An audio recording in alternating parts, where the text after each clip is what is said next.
안녕하세요. 루장입니다. 오늘은 미국에서 다시 한번 정부 셧다운 위기가 찾아왔습니다. 백악관에서 회의가 있었지만 결국은 합의에 실패했고요.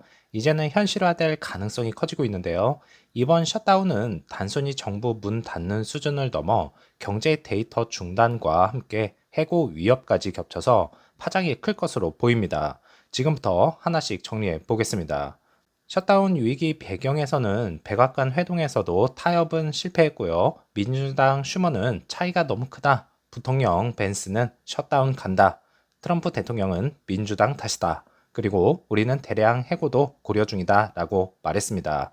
분위기 자체가 강대강 대치입니다. 1919년 이후 첫 셧다운될 가능성이 점점 높아지고 있는 중입니다. 노동통계국은 평소 직원이 2,055명, 단 한 명만 근무하게 되겠고요. 즉 고용보고서, 물가, CPI, GDP 발표 모두 중단됩니다. 연준은 10월 말에 또 정책 회의가 예정되어 있는데 경제 데이터가 멈추면 정책 판단 자체가 어려워집니다.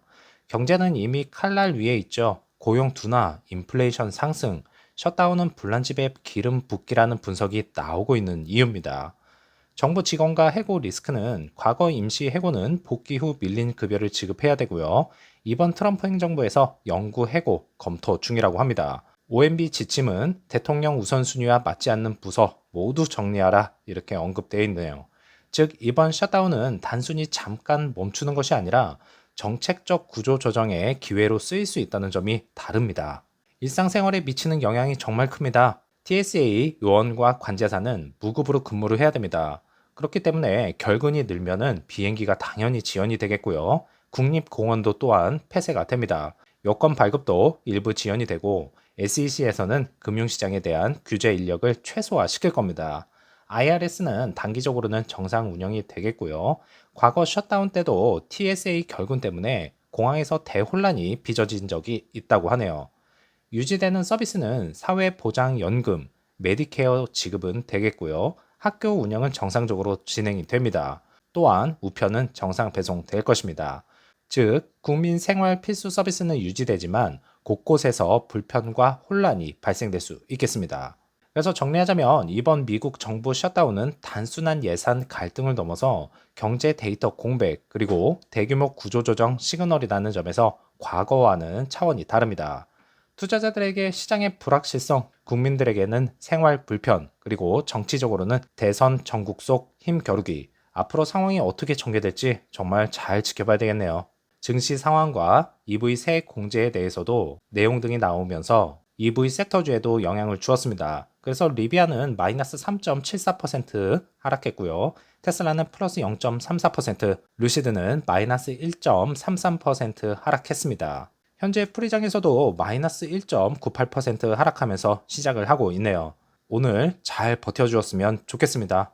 루시드 모터스와 사우디아라비아의 대형 프로젝트 소식을 전달해 드리겠습니다. 2026년 12월부터 사우디 현지에서 완전한 사우디산 전기차가 생산될 예정인데요.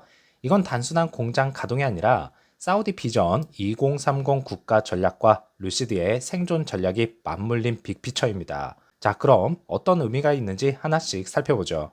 루시드는 이미 제다 인근에 미국 외에 첫 해외 공장을 열었죠. 지금까지는 수입 키트, 즉 반조립을 가져와서 조립하는 수준이었지만 2026년 12월부터는 사우디에서 직접 생산된 EV를 시장에 내놓습니다. 그래서 초대형 자동차 산업단지의 핵심이 될 예정이죠. 즉 루시드가 단순한 수입 브랜드가 아니라 메이드 인 사우디 EV 브랜드로 변신하게 되는 겁니다. 이 클러스터에는 루시드뿐만 아니라 현대차 공장, 사우디 자체 브랜드인 시어 공장까지 있습니다. 이렇게 함께 모여서 사우디를 중동, 아시아의 EV 허브로 키운다는 계획이죠. 전망에 따르면 이 허브는 2035년까지 920억 리알, 약 245억 달러 규모의 경제 기여 효과를 가져올 것으로 예상됩니다. 즉, 일자리 창출과 비석유 수출 확대라는 두 가지 효과를 동시에 노리는 거죠. 하지만 여기서 중요한 포인트가 있습니다. 루시드는 아직도 적자 구조에 놓여 있다는 것인데요. 신차 개발, 생산 확대, 마케팅, 모든 것에 자금이 필요하죠. 바로 여기서 사우디 국부펀드 PIF가 핵심 역할을 해줍니다. 루시드의 최대 주주이자 계속해서 자금을 투입하며 회사를 떠받치고 있는 든든한 후원자입니다. 루시드 입장에서는 사우디 없이는 살아남기 어렵다는 냉혹한 현실이지만 동시에 사우디 덕분에 글로벌 확장 기회를 얻은 셈이죠. 테슬라와 비아디가 대량 생산 체제로 시장을 지배하는 동안 루시드는 프리미엄 EV 그리고 글로벌 허브 전략으로 길을 찾고 있습니다. 사우디 현지 생산은 단순한 라인업 확대가 아니라요, 공급망 다변화, 브랜드 신뢰 강화, 중동 및 아시아 시장 진출의 교두보가 되는 것입니다. 그래서 정리하자면 루시드의 사우디 생산 계획은 단순히 자동차 공장을 세우는 뉴스가 아닙니다. 사우디 비전 2030에 맞춰서 포스트 오일 경제를 추진하고요. 루시드는 적자를 극복하고 글로벌 확장을 노리는 거죠. 즉 양측 모두에게 전략적 생존 카드인 것입니다. 루시드는 미국 내 판매 부진과 적자 확대, 사우디는 비전 2030 전략, 이것을 EV 산업 국가 차원에서 밀어붙이는 상황입니다. 결국 서로가 서로를 필요로 하는 상호 의존적 관계가 형성되면서 사우디의 목표는 2030년까지 35만 대 자동차 생산을 하고요. 시어는 PIF와 폭스콘 합작 브랜드로서 포지션 구도는요, 루시드는 프리미엄 EV, 시어는 대중형 EV로 전환될 것입니다. 쉽게 말해서요, 벤츠 대 현대 같은 역할 분담을 통해 시장을 넓히는 전략이죠.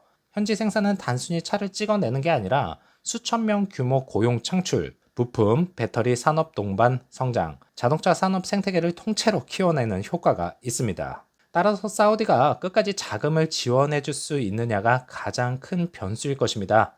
만약 PIF의 지원이 약해진다면 루시드의 글로벌 전략도 흔들릴 수 있기 때문이겠죠. 결과적으로 테슬라, 비아디, 현대, 루시드의 경쟁 구도가 다시 짜일 수 있는 변수가 될 것입니다. 루시드가 이렇게 진출하면서 글로벌 시장 파급 효과는 결과적으로 테슬라, 비아디, 현대, 루시드의 경쟁 구도가 다시 짜일 수 있는 변수가 됩니다.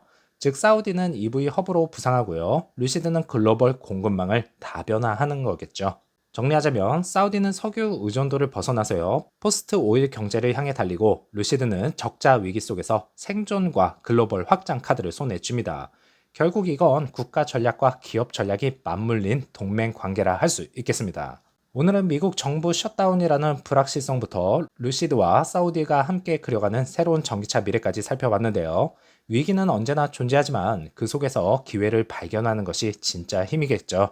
정치적 불안과 경제적 혼란 속에서도 혁신 기업들은 새로운 길을 개척하고 있고 국가는 미래 산업을 향해 과감히 나아가고 있습니다. 결국 중요한 건 타협 없는 도전 정신과 앞으로 나아가려는 의지입니다. 우리도 같은 마음으로 이 흐름을 바라본다면 불확실성에서도요, 더 큰 기회와 희망을 찾아낼 수 있을 것입니다. 즐거운 저녁 되시고 다음 영상에서 찾아뵙겠습니다. 감사합니다.